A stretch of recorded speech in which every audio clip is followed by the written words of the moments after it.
About the NHS, but let's go to other matters and hear from the Justice Secretary, who's introducing a ministerial block on releasing murderers, terrorists and rapists.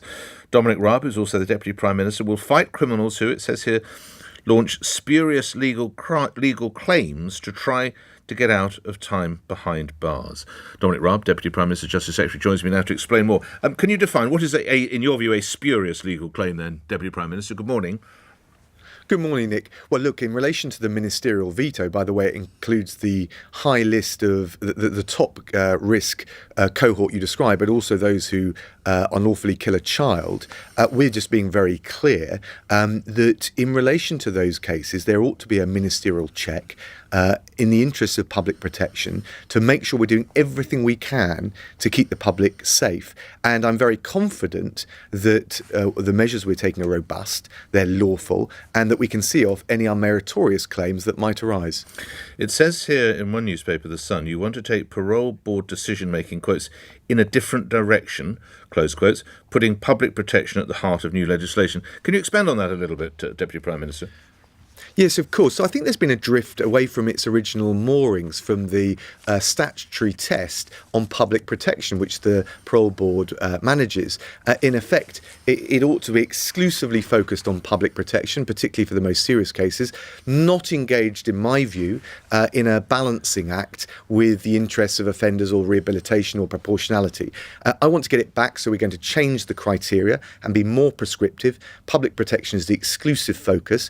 Secondly, when it comes to the Parole Board panels, I was surprised to learn that in fewer than 1 in 20 cases, they are manned by those with any law enforcement experience at all. So we've got quite a lot of social scientists, psychiatrists, psychologists on there, judicial members, and that's right. But I do also think there ought to be a grittier, more grizzled law enforcement membership of those Parole Board panels.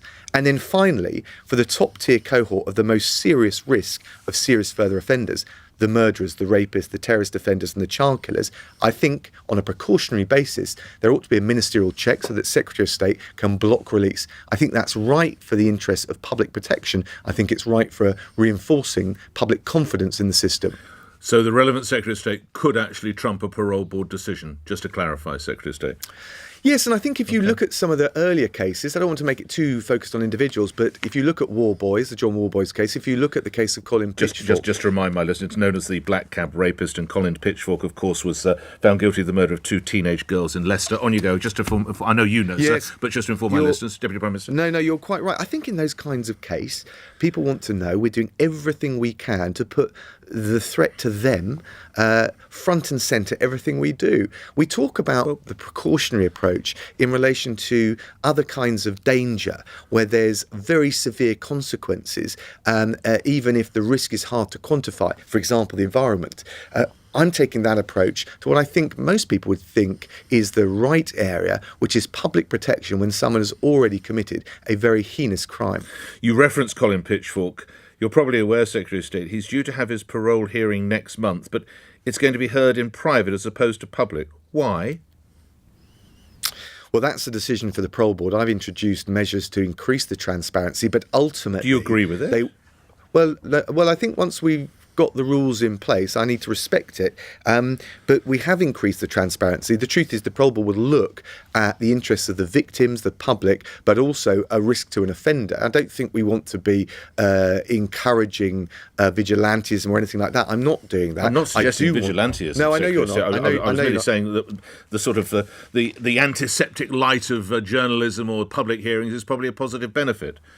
I agree with that, and I think there's a presumption now that should happen, but there needs to be, you need to look at all the circumstances of the case. I've introduced much more transparency on everything from parole board proceedings to the family courts, and we'll keep doing it in that direction. But ultimately, the parole board will decide in individual cases.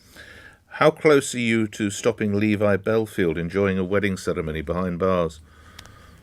Well, look, I never like to make these issues too personalised, but I do think in general terms, where you've got a serial killer or someone else who's been convicted and sentenced to what's called a whole life order, they're never getting out of prison. We need to make sure that confidence in the justice system, and as a matter of safeguarding, those kinds of very dangerous criminals cannot marry. And in this kind of case, I think there is an issue around confidence in the justice system writ large, but I think there's also a safeguarding issue around the kinds of individual that approach these serious criminals. They may often be vulnerable, fragile, you could say gullible.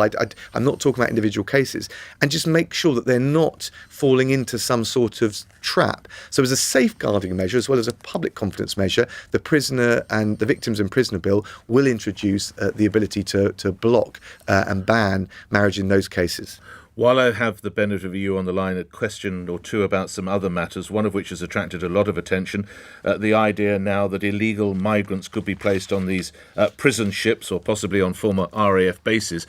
Coming back to the idea of these barges, or whatever we call them, how many boats or barges do we have available? Well, the first point is that we've got to crush the criminal gangs preying on human misery and lining their pockets on illegal immigration and the small boats trade in particular. We've got to end the perception and the reality of people thinking that at the end of that journey they can be housed in hotels at the cost to the taxpayer and your listeners of £6 million per day. There are cheaper, lower cost but humane forms of accommodation. You've mentioned barges, you've mentioned former military barracks. Nothing is off the table, and the Immigration Minister will set out the detail in the House of Commons in the proper way today. OK, but how many boats are available? I don't have that figure. I think, but there are some, are there? We have got some standing by. Those details will be set out by the Immigration Minister. Of course, using vessels to do it is not uncommon in other parts of Europe. So, in the last analysis, nothing is off the table. What is definitely off the table is this concept that you can just come here illegally and be housed in a hotel. But this was, I understand, discussed at Cabinet yesterday. Immigration Minister, it is reported, Robert Jenrick, presumably you were there, took you and your colleagues through. Did someone not say, well, how many boats have we got waiting, Robert? You know, Nick, I never comment on the private discussions of Cabinet. What I can tell you is the government is full square behind this, because we know how many people are suffering as a result and how many gangsters are profiting. That's why we've got to bring it to an end. All right. But, OK, do you know how many people are currently waiting to have their claims processed, asylum seekers? Do you have that number to hand? I appreciate it's not your brief, but do you have that number to hand? I don't have the total volume, but it's 51,000. Yeah, it's too high. And how many barges have we got?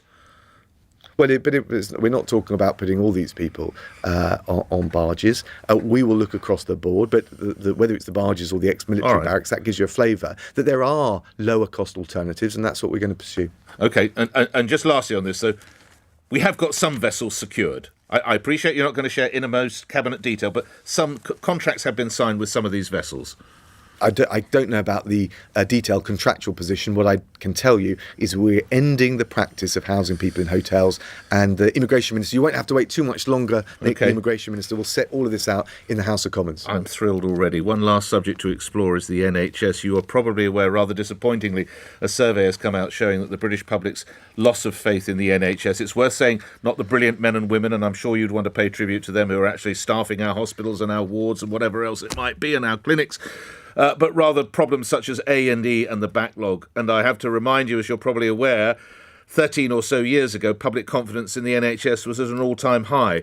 What's happened over the last 13 years? So, hang on, the pen has dropped. It's been a Conservative or Conservative-led government. This lands squarely on your watch, doesn't it, Deputy Prime Minister? Well, you didn't mention the small matter of the global pandemic and the impact that COVID had, not just on the NHS directly, but on the backlogs. But look, the NHS staff do a terrific job. We're putting record levels of funding into it. The waiting lists are down by 64% since the pandemic peak. But the combination of more staff, more resource, and also the reforms that the health sector has been talking about will get back, I'm confident, the levels of patient trust and confidence and satisfaction that we all need to see. Grateful for your time as ever. Thank you. Dominic Raab, who's Justice Secretary and Deputy Prime Minister, appearing here on LBC. It's 9 o'clock. News headlines, Thomas Watts. On your radio, on Global Player, and Play LBC. Leading Britain's conversation. This is LBC.